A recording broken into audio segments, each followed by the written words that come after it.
சென்னையில் ஆதரவற்ற நிலையில் வசிக்கும் மூதாட்டி ஒருவர் தனது குறைந்த வருவாயிலும் கடந்த 35 ஆண்டுகளாக தினத்தந்தி நாளிதழை காசு கொடுத்து வாங்கி வாசித்து வருகிறார். திருவண்ணாமலை மாவட்டம் போலூரைச் சேர்ந்த ராஜேஸ்வரி சென்னை ஈக்காட்டு தாங்கல் பகுதியில் உள்ள அச்சுதன் நகர் 5வது தெருவில் கடந்த 1995ஆம் ஆண்டு முதல் தனியாகவே வசிக்கிறார்.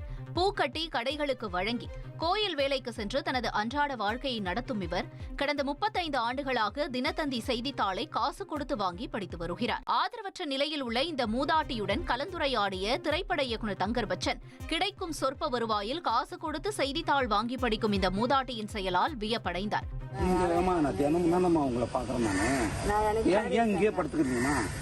யாரும் இல்லை, எனக்கு நான் யாரும் இல்லை, இங்கே படுத்துக்கிறேன். யாருமே இல்லை, வாயில்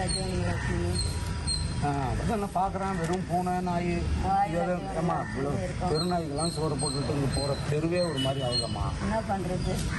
அதுங்க தான் நமக்கு தோணை, அதுங்க தான் சார் நமக்கு தோணை, வேறு யார் இருக்காங்க? சரி, இது என்ன காலையில் இப்படி பேப்பர் வாங்கி படிச்சிருக்கீங்களா நீங்கள்? ஆமாம், 5வது வரைக்கும் படிச்சிருக்கேன் சார். பேர் என்னம்மா? ராஜேஸ்வரி. அப்படியா? இது வந்து காசு கொடுத்து வாங்கி படிக்கிறீங்க? ஆமாங்க சார். தினத்தந்தி காசு கொடுத்து வாங்கி படிக்கிறீங்க? ஆமாங்க சார். உலக இலக்கியங்கள், உலக சினிமாவுடன் தினத்தந்தியையும் படிப்பதாக தெரிவித்த தங்கர் பச்சான் ஆதரவற்ற மூதாட்டி ராஜேஸ்வரிக்கு தோழனே செய்தித்தாள் தான் என்றும் தெரிவித்தார். பூ தான் கட்டிட்டு இருக்கேன், கம்பெனிக்கு போவேன், இந்த கோயில் வேலை செய்வேன். இவங்களுக்கு பூ கட்டி கொடுத்தா காசு கிடைக்கும்.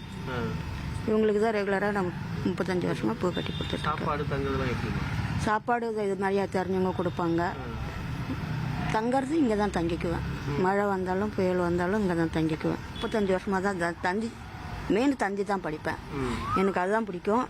சினிமா நியூஸ் அதை மாதிரி படிப்பேன். கதை இருந்தால் கதை படிப்பேன்.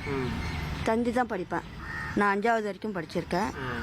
பேப்பர் படித்து ஃப்ரீயாக இருக்கும்போது சரி நம்ம மனநல பாதிக்கக்கூடாது, அதை யோசித்து இப்போ கஷ்டமாக இருக்குது அப்படின்றதுனால பேப்பரை படித்து கொஞ்சம் மனசுக்கு கொஞ்சம் ஆறுதலாக படிச்சுக்குவேன். உலகத்தில் இருக்க எல்லா இலக்கியங்களும் படிப்பேன், உலக சினிமாவெல்லாம் பார்ப்பேன். ஆனால் தினத்தந்தியும் படிக்கிறேன். இது சும்மா விளம்பரத்துக்கு சொல்கிற ஆள் இல்லை.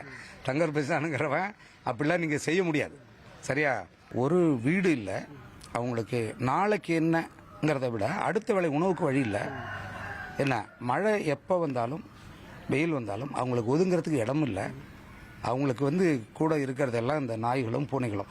நான் நினைச்சேங்க அது வந்து பழைய பேப்பர் தான் வாங்கி படிக்குது அப்படின்னு. உண்மையில காசு கொடுத்து வாங்கி படிக்குதுங்க. எவ்வளோ பெரிய விஷயம் பாருங்க.